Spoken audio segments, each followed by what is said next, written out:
Hi there, in this micro video we're going to take a look at marginal and average returns. So in economics, marginal and average returns are two key concepts used to analyse production and the impact of changes in the inputs.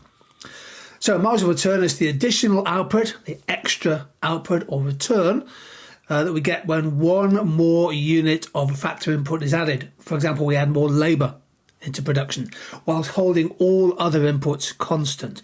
So this is a short run idea. And it focuses on how much the next unit, the next person we employ, for example, contributes to total output.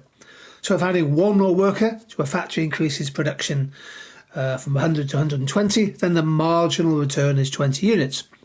But maybe one more worker added to the payroll increases production from 100 to 150 units. Well, in this case, the marginal return will be 50 units. Now, marginal returns can and are assumed to diminish, falling marginal product of labour, and marginal returns can be negative. In some circumstances, adding one extra input can cause output to go down. Average returns measures the output per unit of input on average.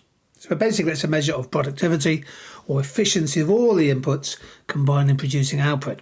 So if you employ 5 workers and produce 100 units, then the average return is 100 divided by 5, 20 units per worker.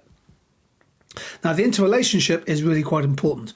And the way to think about this for the exam is that the marginal drives the average. I'll say that again.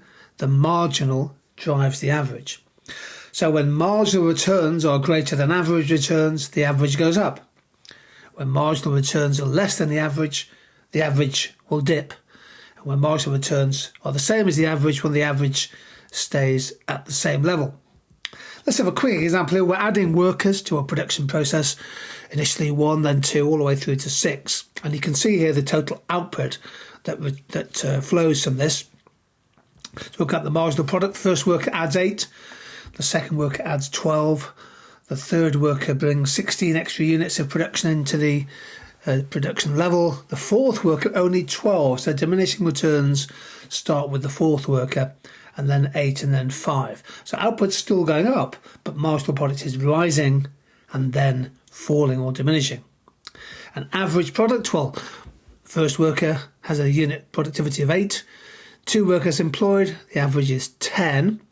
And it goes up because the marginal, 12, is greater than the previous average. So when marginal is greater than the average goes up. Likewise, with the third worker, 16 marginal drags the average up to 12.